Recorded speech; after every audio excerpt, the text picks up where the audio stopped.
Muslims cheer when Zakir Naik quotes the book of John, chapter 5, verse 30. Gospel of John, chapter number 5, verse number 30. I can of my own self do nothing.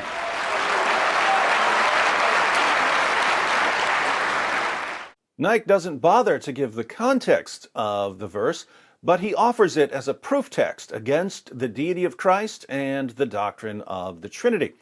Obviously, if you're reading the verse as Zakir Naik reads it, Jesus sounds like he's saying that he doesn't have the power to do anything. I can of my own self do nothing. So, according to Zakir Naik, Jesus' words in the book of John, chapter 5, verse 30, prove that he's just a man, a helpless human being, certainly not God.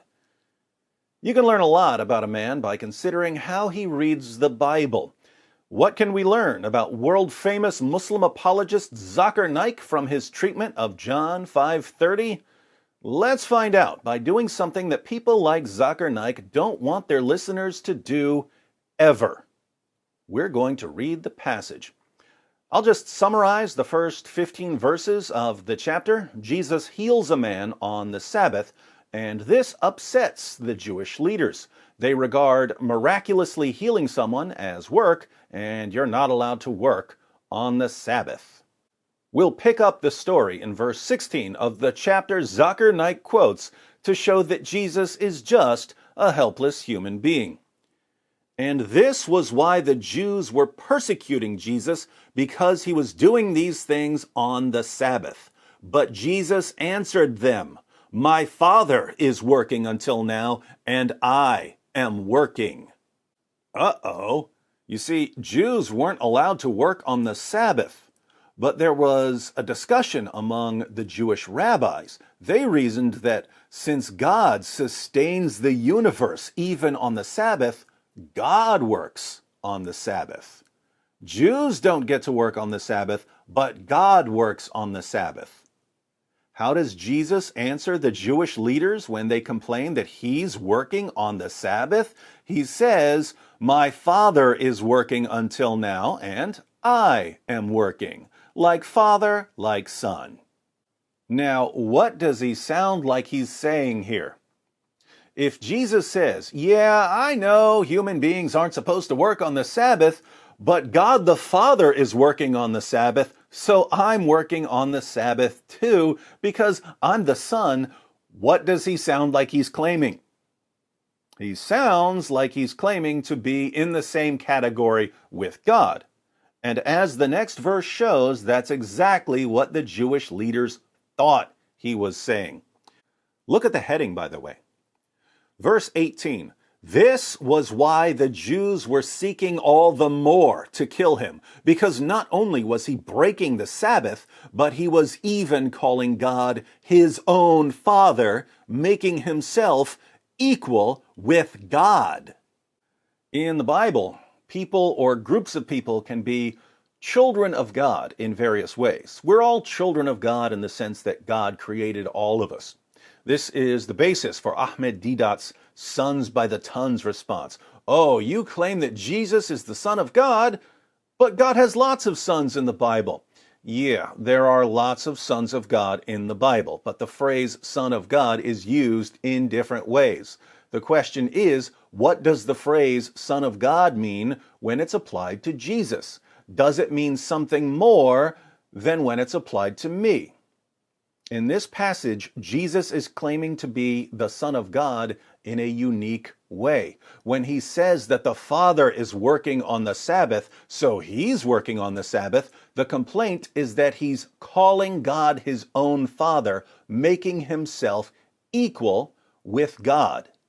Notice, the Jews thought that Jesus was claiming to be a separate God, a separate deity. He's the Son who's equal with God, but who can act on his own, separate from the Father. But Christianity doesn't teach that Jesus is a separate God, so someone is misunderstanding something here. Now, if Muslims are right, and Jesus is a mere human being and a Muslim prophet, he's going to correct their misunderstanding by saying, "Wait, you think I'm claiming to be equal with God? I'm not claiming to be equal with God. I'm only human, just like the rest of you." But if Christians are right, and Jesus is the divine Son who has the nature and attributes of God and who is one with the Father, he's going to correct their misunderstanding by saying, wait, you think I'm claiming to be a separate God?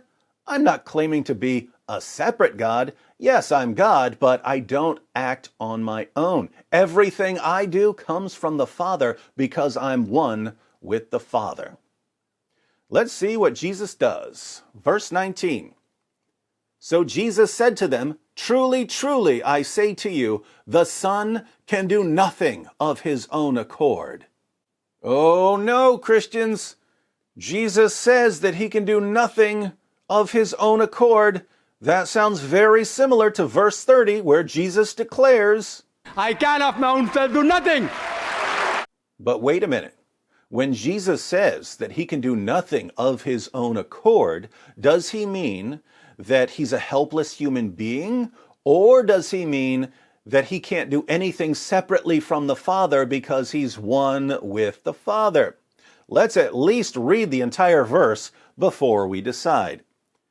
So Jesus said to them, truly, truly, I say to you, the Son can do nothing of his own accord, but only what he sees the Father doing. For whatever the Father does, that the Son does likewise.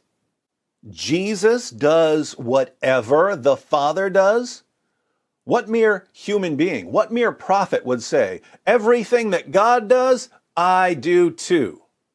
So, when Jesus says the Son can do nothing of his own accord, is he claiming to be a mere human being? Or is he claiming to be the divine Son who's one with the Father and therefore can't do anything separately from the Father? Let's keep reading. For the Father loves the Son and shows him all that he himself is doing. And greater works than these will he show him, so that you may marvel. For as the Father raises the dead and gives them life, so also the Son gives life to whom he will. If the Father raises the dead, so does the Son. Why? Because, as Jesus said, whatever the Father does, that the Son does likewise. Like Father, like Son.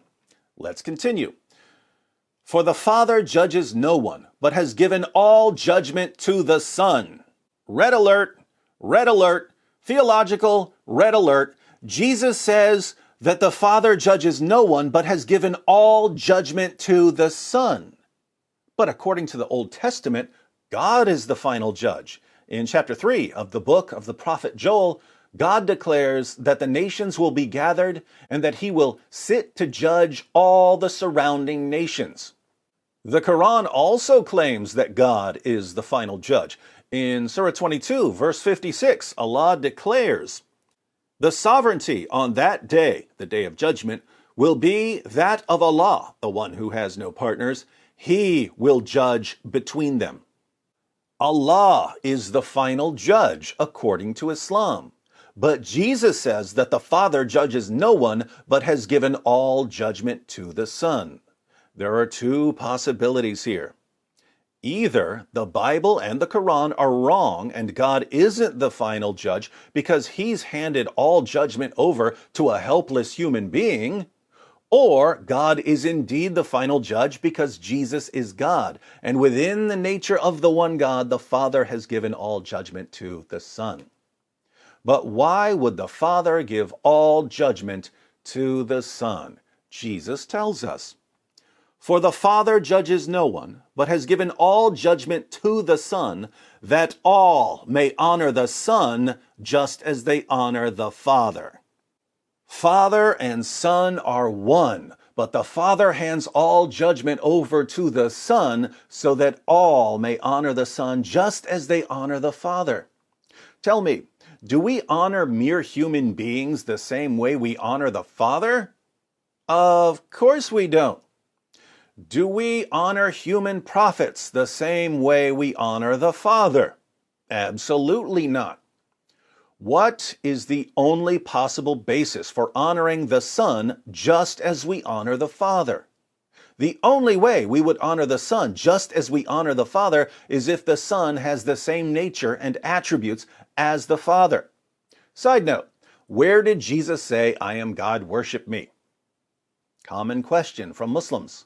But notice, Jesus says that all human beings must honor the Son just as we honor the Father. One of the ways we honor the Father is through worship. Jesus says that we have to honor the Son in the same way. What happens if we don't? The verse continues. Whoever does not honor the Son does not honor the Father who sent him. Do Muslims honor the Son?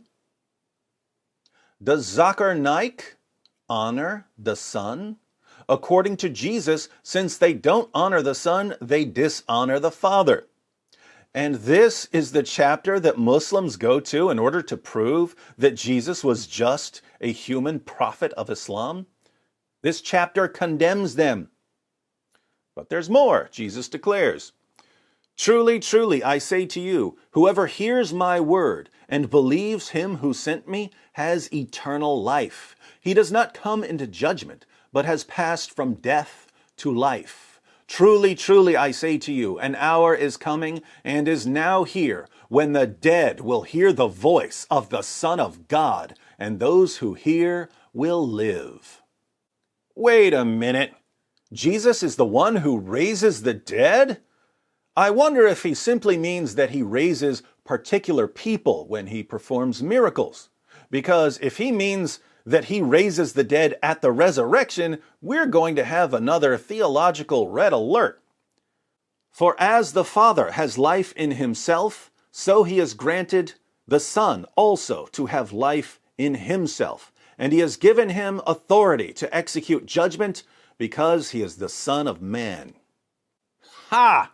You see there, David, Jesus calls himself the Son of Man. This means he's claiming that he's a mere human being. So let's ignore everything else he says and go with that. Yeah, that works as long as you completely ignore the fact that the title Son of Man, as Jesus uses it, is a divine title for a particular Son of Man that the prophet Daniel sees in a vision. Do yourself a favor, Muslims, and read Daniel chapter 7, where the entire world serves the Son of Man who comes on the clouds of heaven. At his Jewish trial, the Jewish leaders convicted Jesus of blasphemy for calling himself the Son of Man who comes with the clouds of heaven. They understood what that title meant. Muslims don't. But don't take my word for it. Read the book of Mark, chapter 14, verses 61 through 64. For once in your lives, my Muslim friends, try to understand what Jesus is actually saying instead of forcing the views of an illiterate 7th century caravan robber onto him. Even here in John 5, the chapter Zakir Naik quotes to prove that Islam is true, the Son of Man is the final judge. And the Quran claims that God is the final judge. You can get this. Almost done. Do not marvel at this, for an hour is coming when all who are in the tombs will hear his voice. Whose voice? The voice of Jesus, who is, according to this passage, the Son of God and the Son of Man. Do not marvel at this, for an hour is coming when all who are in the tombs will hear his voice and come out, those who have done good to the resurrection of life, and those who have done evil to the resurrection of judgment. Red alert, red alert. Theological red alert. Jesus just claimed that he's the one who raises the dead, all the dead, at the resurrection. According to the Old Testament, who raises the dead at the resurrection? 1 Samuel 2:6. The Lord kills and brings to life. He brings down to Sheol and raises up. According to the Quran, who raises the dead at the resurrection? Surah 22, verse 7. And surely the hour is coming, there is no doubt about it, and certainly Allah will resurrect those who are in the graves. And yet Jesus claims that he's the one who will raise everyone from the dead. Are these the teachings of a man who thinks he's a mere human being, just a prophet of God? And now for the very next verse, The verse Zakir Naik, he's a medical doctor, quotes to Muslims to show Muslims that even the Bible agrees with Islam. John chapter 5, verse 30. Jesus says, I can do nothing on my own. As I hear, I judge, and my judgment is just, because I seek not my own will, but the will of him who sent me. Now that we've read the passage, let's go ahead and have a pop quiz. When Jesus says, I can do nothing on my own, I seek not my own will, is he saying, A, I'm a helpless human being, a simple prophet of Allah, or B, when I claimed to be the divine Son of God, you Jewish leaders thought I was claiming to be a separate God who acts on his own. But I'm here to correct you. Even though I have the same nature and attributes that the Father has, and even though I'm the final judge of all people and the one who raises the dead, I do not act on my own. I cannot act on my own. I can do nothing on my own because I'm not a separate God. I'm one with the Father. Which one is Jesus saying? And yet Zakir Naik rips Jesus' words completely out of context, twists their meaning beyond recognition, and convinces his gullible listeners that Jesus in John chapter 5 agrees with Muslims. And the Muslims who are being deceived by Zakir Naik cheer for him as he lies to them. Gospel of John, chapter number 5, verse number 30. I can of my own self do nothing.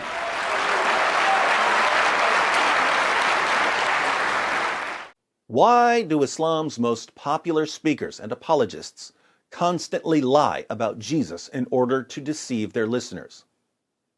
That's the spirit of Islam, my friends. And if you don't believe me that the spirit of Islam is the spirit of deception, sit down with your Muslim friends and show them this video. Show them that Jesus is clearly claiming to be the divine Son of God throughout the passage, and that Zakir Naik completely, utterly, totally distorts the meaning of the passage when he rips verse 30 out of context. 99 times out of 100, your Muslim friends won't care. They won't care that Zakir Naik is lying about Jesus, as long as Zakir Naik continues doing something far more important, convincing Muslims not to question Islam. Hopefully, you'll sit down with the 1 out of 100 who does care, the one who's better than his religion calls him to be, the one who hates deception. If you sit down with him and show him how Muslim apologists constantly, endlessly lie about Jesus, he will soon be on his way out of Islam.